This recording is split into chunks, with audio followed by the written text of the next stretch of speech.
Olá, tudo bem? Você acompanha agora notícias do Brasil e do mundo desta quinta-feira, 30 de março. E o número de roubos e furtos de celulares em São Paulo não para de crescer. Só em 2022, mais de 200 mil aparelhos foram roubados ou furtados. Dados mostram que a cada 3 minutos, um celular é roubado ou furtado. Somente em 2022, 202 mil ocorrências foram registradas. Em comparação com 2021, esse número representa uma alta de 12%. A maior parte dos casos acontece na região central de São Paulo, onde está localizado o fluxo da Cracolândia. Grande parte dos assaltantes são usuários de drogas que roubam para poder sustentar o vício.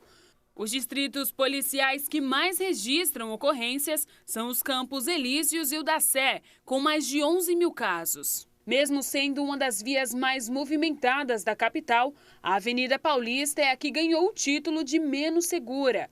Só em 2022, 5.300 registros de roubo ou furto aconteceram lá. Em segundo lugar, vem a Avenida do Estado, com quase 3 mil ocorrências. Os dados mostram que apenas 3 a cada 10 casos acontecem no período da noite.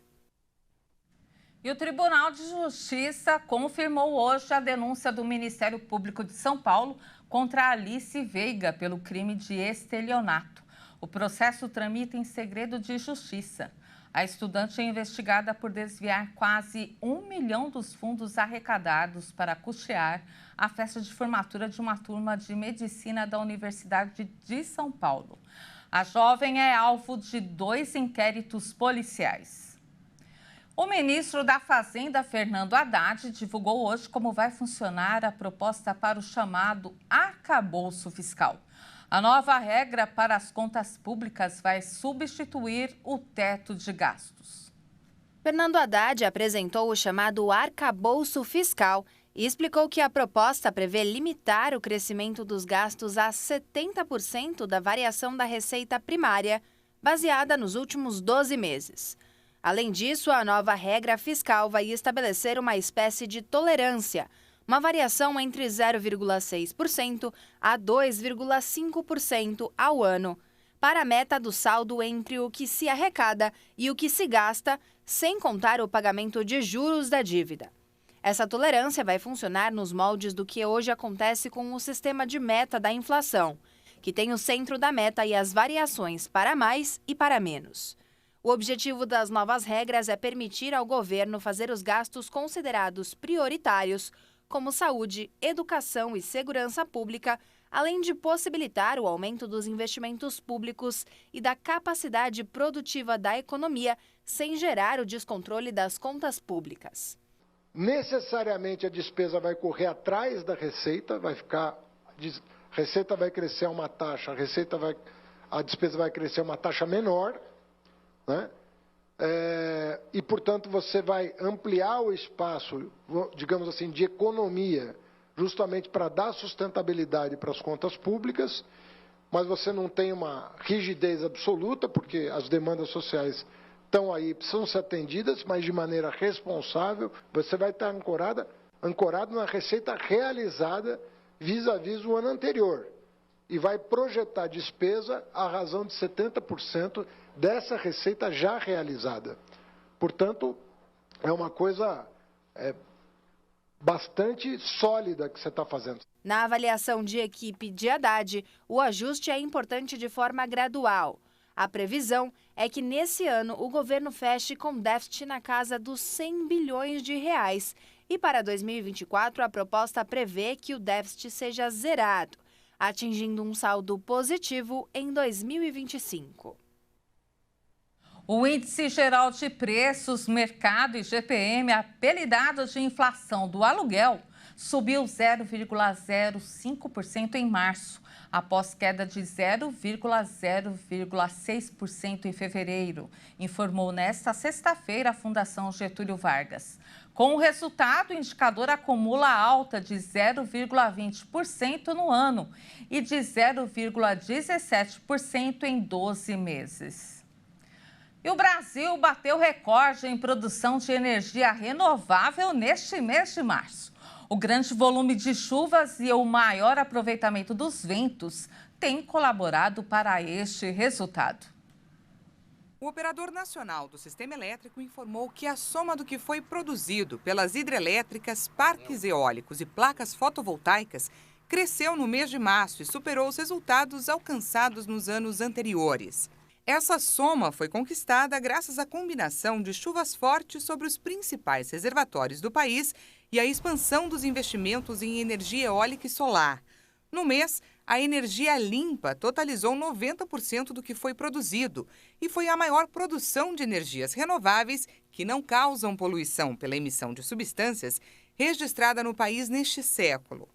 E desde a virada do século, o Brasil passou por 4 grandes crises hídricas que abalaram o abastecimento de energia e tornaram a conta de luz mais cara. Só que agora, a expansão das fontes eólica e solar podem reduzir a vulnerabilidade do país em termos de estiagem.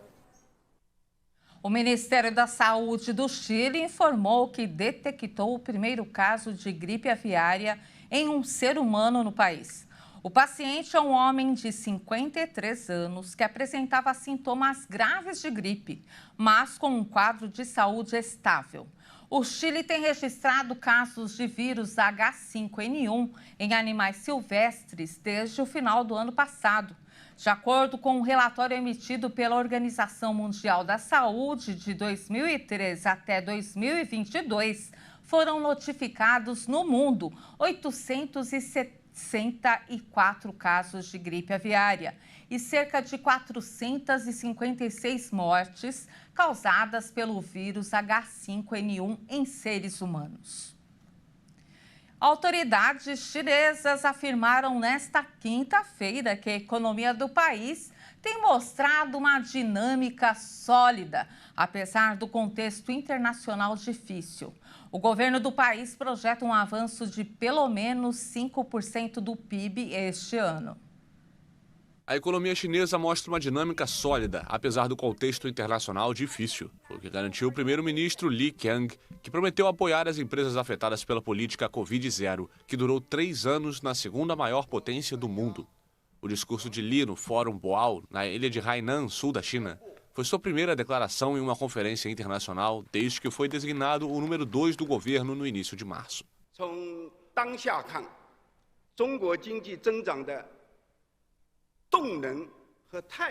Nos primeiros 2 meses deste ano, a economia chinesa mostrou um impulso encorajador de recuperação.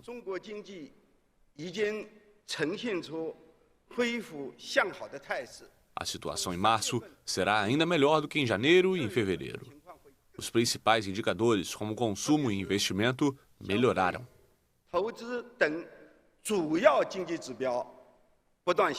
No ano passado, a economia chinesa cresceu 3%, um dos menores níveis em 4 décadas. O governo projeta um avanço de 5% do PIB para 2023. No discurso, o primeiro-ministro admitiu que a meta de crescimento do atual ano não será fácil de alcançar. Também afirmou que Pequim se concentrará em evitar grandes riscos financeiros e prometeu um maior apoio estatal ao setor privado, ainda muito afetado pelas rígidas regulamentações nos setores imobiliário, tecnológico e de educação. E essa edição fica por aqui. Você acompanha mais informações ao longo da nossa programação. Tenha uma excelente tarde.